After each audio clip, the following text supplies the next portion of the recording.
AITA for locking my family out on my birthday and sending them an anonymous video that broke me?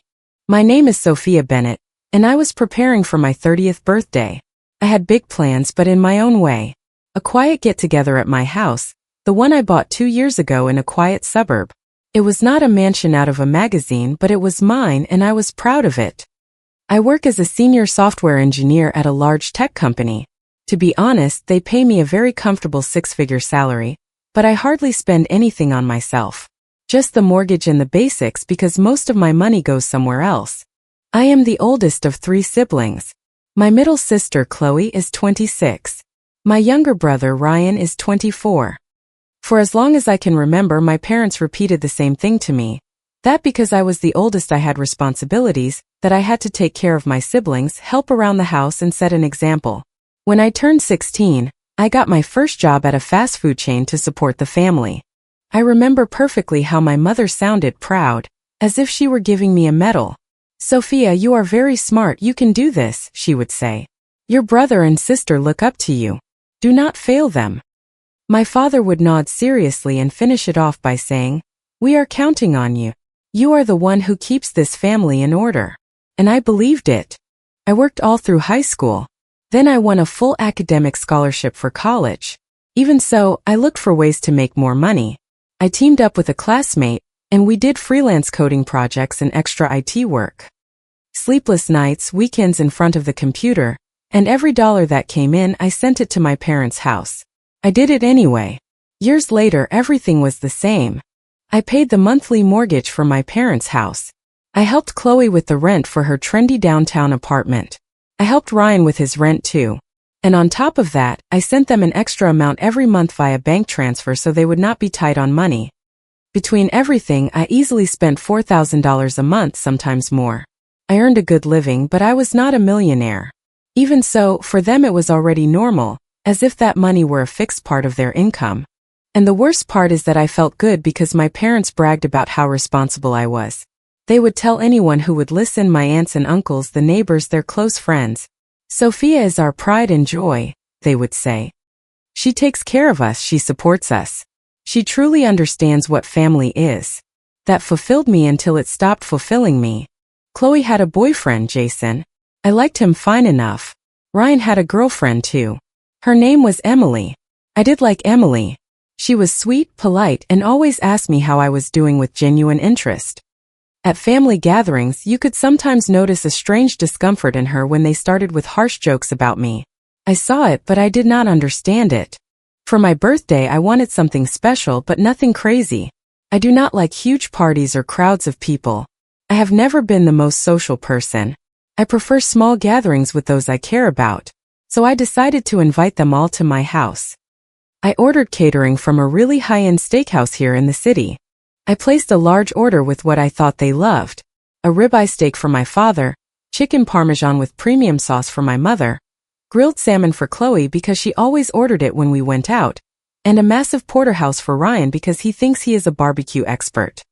I also ordered gourmet salads, artisan bread, and for dessert, a chocolate ganache cake that looked incredibly beautiful. The delivery was set for Saturday afternoon, shortly before everyone arrived at 5 o'clock. I was excited. It had been months since I saw them all together. I spent the entire previous week cleaning the house as if a health inspector were coming. I bought new wine glasses, even a floral centerpiece for the dining room. I wanted everything to feel beautiful, warm, and family-oriented. 2 days before my birthday, I was on my laptop checking emails when I saw a strange one. I did not recognize the address. The subject line just said, "Only for Sophia." The sender appeared as anonymous. I almost deleted it thinking it was a scam or spam, but something stopped me. I opened the email. It was short, dry.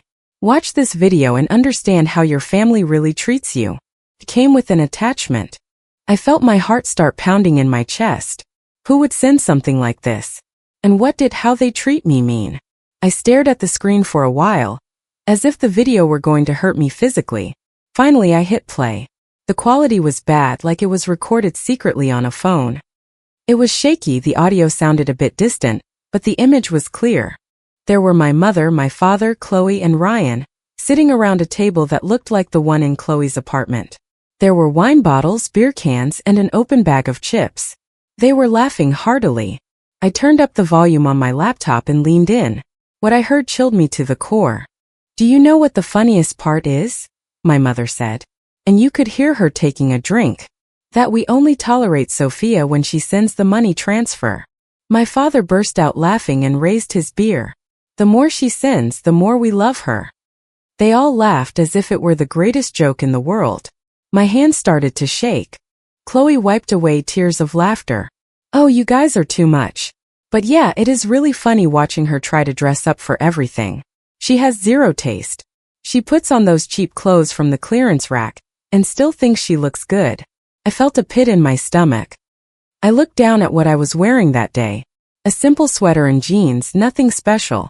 And still, this is how they talked. Ryan shook his head, smiling. "I do not understand how she is going to have her birthday at her house. I mean, she has money, right? Well then, she should take us to a 5-star restaurant. What is the money good for if she does not spend it on us?"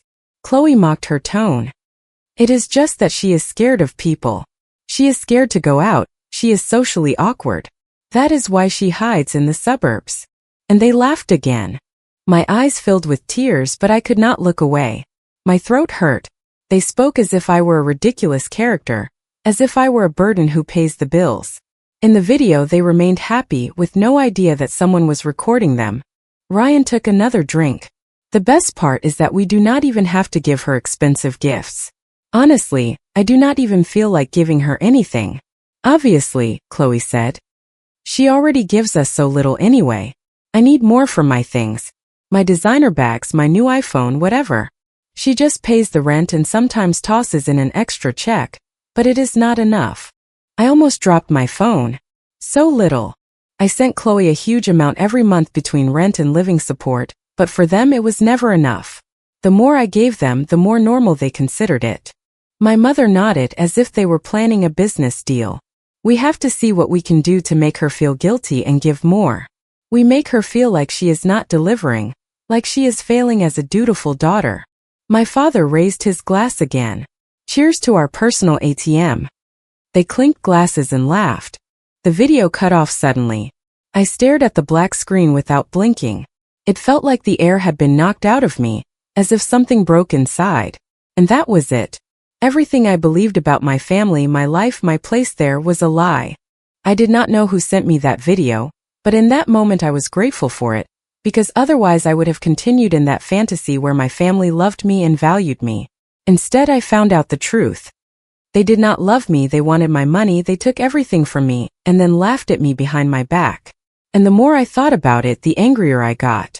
All those years working since I was 16, the sleepless nights in college, the extra projects, the times I did not buy something for myself because I better send this money instead. The weekends I did not travel because my family needs me. And this was what they thought of me. My hands burned with rage. I did not want to cry. I wanted them to regret it. I wanted them to feel, even just a little bit, what I was feeling. The first thing I did was call my boss. "David," he answered quickly. "What is wrong, Sophia?" I swallowed hard. "David, I need to ask you for something. Is there any way I can take 2 weeks of unpaid leave starting immediately?" There was a silence on the line. "That is not like you. Are you okay?" "I need to get away, personal family emergency. I already finished the big software rollout. I do not have anything urgent pending." David sighed, but his voice sounded calm. "All right, I will approve it. You have been working a lot of overtime. Take all the time you need."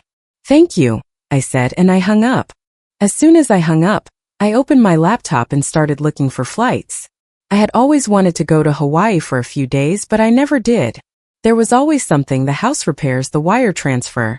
This month is tough for Mom and Dad, but not this time. I found a flight leaving very early on Saturday, the day of my birthday, to Maui. Without overthinking it, I bought the first-class ticket. Then I looked for a hotel, and for the first time in my life, I did not go for the budget option or the motel. I booked one of those resorts I would see in travel magazines and say, "Someday." A super expensive 5-star resort with an ocean view. The kind where you have a private concierge. The price hurt, yes, but it hurt more to think about everything I had given away for years and how it was never enough. Afterward, I called the steakhouse where I had ordered the catering. Good afternoon, this is Sophia Bennett. I placed a large catering order to be delivered on Saturday. Yes, of course, Ms. Bennett. We have everything scheduled. I took a deep breath. I need to change the delivery. Change? We already bought the ingredients and we are pretty far along. The deposit is non-refundable. I stayed quiet for a second. I did not want to fight. I just wanted someone for the first time to enjoy something I paid for without humiliating me. That is fine, I said. Then leave the order as it is, but do not deliver it to my house. I want you to take it to the downtown homeless shelter. I will give you the name and the front desk phone number. On the other end, there was a surprised silence. Are you sure? Yes. Please make sure the whole order arrives, and confirm with me that they can receive it that afternoon. The manager cleared his throat, his tone shifting. Of course. We will coordinate it and confirm it with you. That is very generous of you. Thank you, I answered and I hung up. I felt a little bit better. At least someone was truly going to enjoy the premium food, but something was still missing. My parents had a copy of my house keys, and I did not want them to have anything of mine anymore. That same afternoon I called a locksmith. I need to rekey my locks today. It is urgent. He gave me a time slot for the evening and told me it was a quick service. When he arrived, I let him in and let him work. He changed the electronic keypad code and the physical deadbolts, handed me new keys and tested them twice. I kept the spare copies as if they were made of gold. That night I started packing my suitcase. I threw in clothes without thinking much, swimsuits, sandals, whatever I found. It was not a calmly planned trip. It was an emergency exit from my own life. Around 9 o'clock my cell phone rang. It was my mother. I answered and put on the calmest voice I could. Hello, sweetie, she said in that sing-song tone that now sounded so fake to me. I just wanted to see if everything is ready for Saturday. We are so excited. I gritted my teeth. Yes, Mom, everything is set. That is wonderful. We are going to arrive at 5 on the dot. Your dad is bringing the wine, and Chloe says she is bringing a homemade dessert. Perfect, I said as if nothing were wrong. See you on Saturday. I love you, honey. Me too, I replied and I hung up. As soon as I hung up, I started laughing, but not out of happiness. It was that laugh that comes out when you are so angry that if you do not laugh, you will break down. That night I double-checked everything. Flight confirmed, hotel confirmed, new locks, food redirected to the shelter, and I set 3 alarms. I woke up while it was still dark. I showered quickly, put on the first thing I saw, grabbed my suitcase and requested a rideshare to the airport. At that hour, with no traffic, the drive was fast. The streets were almost empty. I watched the city go by through the window and felt something strange, as if I were finally choosing myself. At the airport I checked in, went through the security line and sat down to wait in the lounge. I thought about my family getting dressed up to go to my birthday. I imagined them with their smiles, with their obligatory gifts, with their whole act, and I remembered Ryan saying he did not even feel like getting me anything. I did not know whether to cry or laugh. The flight felt long, but it did not bother me. I put on my noise-canceling headphones, watched a movie, and ate the airline meal. I tried not to think even though I was thinking. And every time I did, a smile formed on my face all on its own. When I arrived, the humid tropical air hit my face, and for the first time in a long time, I felt like crying but out of relief. I took a taxi to the resort and stood there for a moment looking at the lobby. Everything looked impeccable, spacious, expensive. A receptionist welcomed me with a flower lei and a smile. Ms. Bennett, welcome to Maui. We have your suite ready. They handed me the key card and I went up. The ocean view was absurd. White curtains, a massive king-sized bed, a balcony where you could hear the waves crashing. I poured myself a glass of water, sat down for a second, and that was when it hit me. I was alone and for the first time that felt good. That day I did whatever I wanted. I went to the beach, walked barefoot in the sand, ordered room service without calculating if maybe I should save this money. I went into the spa area and got a deep tissue massage, something I always claimed was a useless luxury. I bought a designer swimsuit at the hotel boutique just because I liked it. And at noon, messages from friends and coworkers started coming in. Happy birthday, Sophia. Have a beautiful day. You deserve the best. Genuine messages from people who did not ask me for anything. But the messages I was waiting for were going to arrive later. Right around the time my family was supposed to be knocking on my door, the phone started ringing. My mother, I let it ring. Then my father, then Ryan, then Chloe. I did not answer. After a while the calls stopped, and the text messages began. We are at your house and you are not opening the door. Where are you? We are outside with gifts. This is not funny, Sophia. What is going on? You made us come all the way here. Open up already. How ridiculous. I was lying on the hotel bed, reading everything and laughing to myself, my stomach hurting from laughing so hard. I imagined them on the porch, glaring at the door as if the door were to blame. The messages continued for an hour. They grew more desperate. Please answer. You are making me worry now. At least tell us you are okay. I brought the dessert for nothing. This has gone too far. Finally, I could not take it anymore. I had to shut their mouths. First, I sent my mother the video, just the video without any explanation. Then I wrote, I am far away, I do not want to see you anymore. The cell phone stayed silent for a long time. I kept watching the time with my heart racing.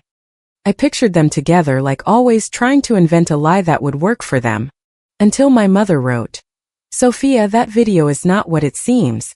We were joking. We had been drinking. We have to talk. Do not talk about this with anyone, please. I replied, I do not want to see you. And then I did something I had wanted to do for years but had never dared to. I opened my banking app and canceled all the recurring transfers. The mortgage payment for my parents' house. Canceled. Chloe's rent payment. Canceled. Ryan's rent payment. Canceled. The extra monthly allowance. All canceled. Then I sent one last message. Starting today, all financial support is over. Do not look for me. And I turned off my phone. For almost a week, I did not turn it back on. During those days, I lived as if a massive boulder had been lifted off my chest. I would wake up and not have to think about anyone else. I ate whatever I wanted, I walked, I got in the infinity pool, I bought clothes that I actually liked. Not the discount ones. I got my hair done at the salon, looked in the mirror, and looked like a different person. Above all, I slept without that constant fear that at any moment the phone would ring to ask me for something. At the end of the trip, I turned my phone on.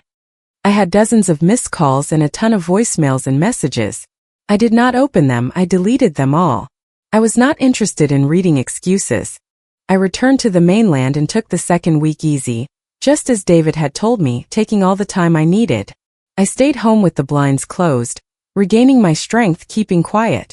The return to my routine felt different. I was nervous, but I also felt stronger.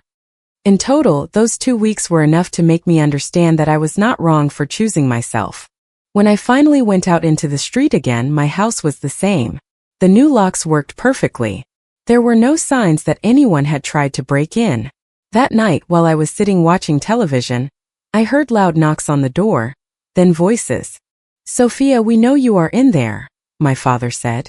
Please, honey, open up. I heard my mother. Her voice was trembling. Chloe chimed in. Stop exaggerating already. Let us talk. And Ryan scoffed. Enough. Get over it. I stood up slowly and approached the door. I did not open it. I already told you I do not want to see you, I said loudly so I could be heard through the wood. If you do not leave, I am going to call the police for trespassing. There was a silence and then my mother cried harder. Forgive us, honey. I am sorry. It was not like that. I moved closer to the door, my heart hardened. It was not like that? Then what was it? A strategy meeting to see how much cash you could squeeze out of me. We are giving you the key back, my father blurted out, as if that would fix anything. The one we had. Look, we brought it here. I did not respond. We need you, my mother let slip without realizing it, and a dry laugh escaped my lips. Do you need me, or do you need my money? That is not true, my father yelled. We love you. If you loved me, you would not talk about me like that when you think I cannot hear you, I answered. I already heard what you think of me. Now go away. Chloe slapped her palm against the door. You are going to make us look ridiculous. What is the rest of the family going to say? Whatever they want, I said. That is no longer my problem. I walked away. I turned up the volume on the music, sat down without watching the TV, just waiting for them to get tired. It took them about an hour of knocking, begging, and guilt-tripping phrases until they finally left. 2 weeks after that visit, Emily called me. I actually did answer. "Hi, Sophia," she said with a nervous voice. "Can we meet for coffee? I need to talk to you. It is important." I accepted. We met at a quiet coffee shop in the afternoon. I arrived early and grabbed a table in a corner. When Emily walked in, she looked pale. She sat across from me and did not even order anything. "I have to tell you something," she blurted out, wringing her hands. "I do not know how you are going to take it." I looked at her in silence. She took a deep breath. "I was the one who sent you the video." I felt my eyes widen. "You? How did you record it?" "I was at Chloe's apartment that day," she explained. "I went to the bathroom, and when I came back, I saw them at the table talking about you and I heard everything. It made me incredibly angry. I pulled out my phone and started recording. Nobody noticed. I did not know what to say. I got a lump in my throat. Why did you send it to me?" Emily swallowed hard. "Because what they said was cruel. Because I have seen you work like nobody else. I have seen how you wear yourself out for them. And then to hear them mocking you, saying that you are their ATM. It disgusted me." Her eyes filled with tears. "It was not right for them to keep doing that to you, and I felt like you had to know." I breathed slowly. My tears fell, but not out of sadness, out of something resembling gratitude. "Thank you," I finally told her. "Truly, thank you for telling me the truth." Emily nodded, but her face remained tense. "There is something else," she added. "I broke up with Ryan yesterday." I looked at her. "Ever since your situation happened, I started paying attention, really paying attention, and I realized that he is just like them. He only cares about what he can get. When he found out that you were not going to send him money anymore and that he could not pay his rent, he was furious. Not worried about you, furious for himself." I reached out and took her hand for a moment. "I am sorry," I told her. "Do not be," she answered quickly. "On the contrary, you opened my eyes. If you had not put a stop to this, I would have married him and spent years living with that kind of person." We stayed and talked for a good while. Emily told me that my family was trying to contact me through acquaintances, that they were desperate. I told her, without going into specific details, that I went on a trip and that I felt free. "I am glad," she said with a small smile. "You deserve it." When Emily left, I stayed at the table for a moment, just breathing. Knowing that someone had actually done something for me without asking for anything in return took a weight off my shoulders that I did not even know I was carrying. In the following months, my family did not give up. They looked for me everywhere. Sometimes they would show up outside my office building. They would wait near the lobby entrance for me to come out. "Sophia, please, just 5 minutes," my mother would beg. "We cannot pay the mortgage anymore," my father would say desperately. "I had to move back in with Mom and Dad."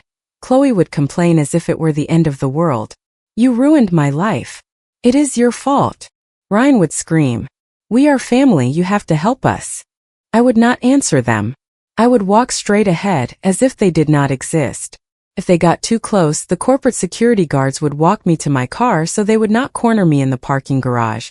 David, my boss, noticed and offered to let me work from home a few days if I needed to. My coworkers supported me too. That was enough. About 6 months after my birthday, I found out through mutual friends what happened to them. Without my money, they could not keep up with the payments. Chloe and her boyfriend, Jason, broke up. As soon as he saw she could no longer cover her share of their expensive lifestyle, he left. She moved back to my parents' house. Ryan also lost his apartment and moved back. Now all 4 of them were living together again, cramped, fighting, in debt, and my parents had to find extra jobs to cover the monthly house payments and avoid foreclosure. Before, the old Sophia would have felt guilty, she would have been distressed, she would have looked for a way to help a little bit so they would not sink. But the Sophia who saw that video was not her anymore. I did not feel pity. They chose to mock me, they chose to use me, and they gambled that I was never going to find out. They gambled that I was too weak, too hungry for their approval to put a stop to them. They were wrong. For the first time in my life, I saw my savings account grow. It was not a miracle. It was the logical outcome when you stopped supporting for adults who got used to living off of you. I bought nice clothes just because. I went out to eat without calculating the cost. I took weekend getaways to places I always postponed. But the most important thing was not that. The most important thing was that I began to feel peace. And with that peace, I started thinking about something I never allowed myself before. A fresh start. I started looking for another house in a different area. Something smaller than my current house, but in a gated community or a quieter neighborhood that would be harder for them to find. I wanted a space where no one felt entitled to come knock on my door to demand money from me. I found one that I loved. It had a spacious kitchen, a backyard with old oak trees, and a calm that you could feel the moment you walked through the entrance. The day I went to see it with the real estate agent, I pictured myself there with no yelling outside, no guilt-tripping calls, no automatic wire transfers. Just me.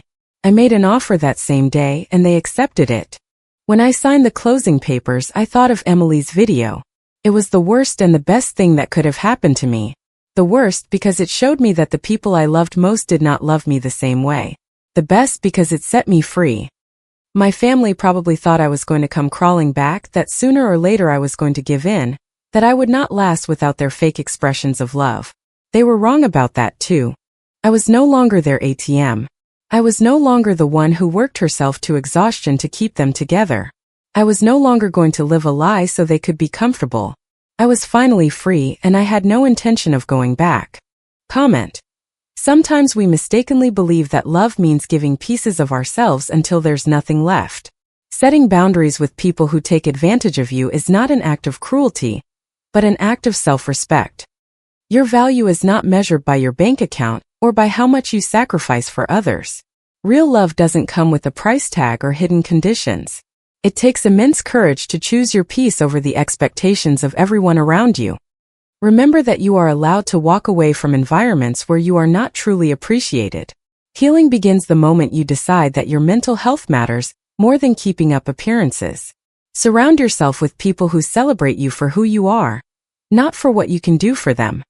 I hope this reminds you that it is never too late to start over and build a life that feels safe and joyful.